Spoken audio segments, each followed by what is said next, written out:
Tes. Fenomena apa yang sebenarnya terjadi di Indonesia? Beberapa waktu terakhir, banyak sekali berita yang bermunculan tentang kisah-kisah perempuan yang diperlakukan tidak sepantasnya. Mulai dari seorang ibu yang memarahi suaminya yang pulang dalam keadaan mabuk, ternyata bisa dipidana. Seorang mahasiswa yang speak up masalah kekerasan seksual yang diterimanya, namanya tiba-tiba dicoret dari daftar yudisium. Seorang anak yang dicabuli oleh keluarganya sendiri. Dan yang paling terakhir, seorang mahasiswa yang menuntut pertanggungjawaban pacarnya ditekan sedemikian rupa, sehingga dia memutuskan untuk menyerah menjalani kehidupan ini. Begitu miris mendengar berita-berita ini. Mungkin ini hanya sebagian kecil dari banyaknya peristiwa yang tidak muncul ke permukaan. Masalah kekerasan pada perempuan, perlakuan tidak adil, diskriminasi, dan banyak hal lainnya yang menyudutkan kaum perempuan. Sebenarnya seperti fenomena gunung es yang berkembang di dasar dan kemudian muncul secuil ke permukaan.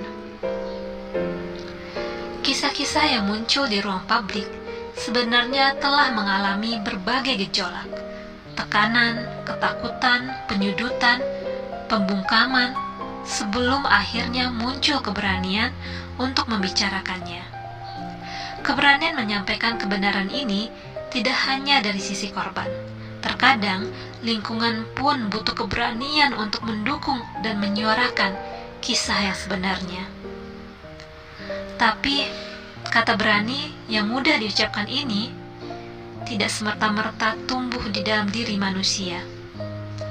Terkadang memilih diam, menarik diri dari lingkungan sekitar, bahkan menghilang, menjadi pilihan yang terpaksa diambil karena ternyata melawan dunia butuh perjuangan yang luar biasa.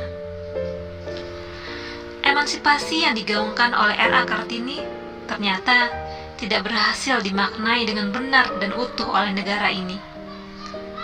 Kesempatan berkarir mungkin sudah dibuka dengan luas untuk perempuan, tetapi sepertinya bukan dibuka, melainkan kaum perempuanlah yang memantaskan diri mereka pada posisi-posisi terbaik sehingga tidak terjangkau dan tidak terkalahkan oleh kaum laki-laki. Sejatinya, hubungan lelaki dan perempuan memang bukan suatu perlombaan, tetapi bagaimana cara saling menghargai, saling menguatkan.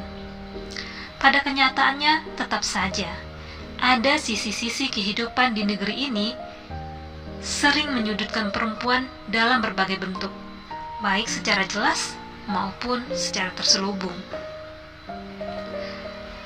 Bicara soal perlakuan kepada kaum perempuan, tidak jarang oknum-oknum ini menjadikan perempuan sebagai objek, bukan sebagai subjek yang bisa berjalan berdampingan. Kebaikan wanita sering disalahgunakan. Kaum yang cenderung menggunakan perasaan dibanding logika ini sangat mudah diruntuhkan tembok pertahanannya, baik dengan cara yang manis atau sekadar mencari simpati dalam bentuk belas kasihan. Tatanan negeri ini yang tadinya diperuntukkan untuk mengayomi, memberikan pelayanan terbaik kepada masyarakat, ternyata tidak mampu memberikan keadilan kepada pihak yang berhak menerimanya. Analisis yang terlalu dangkal, kemampuan yang kurang, atau sekadar pembungkaman untuk menutupi nama baik seorang terpandang sering menjadi alasan untuk menutupi kebenaran, kemudian tidak memproses laporan, dan lain sebagainya, dengan dalih tidak cukup bukti menjadi alasan.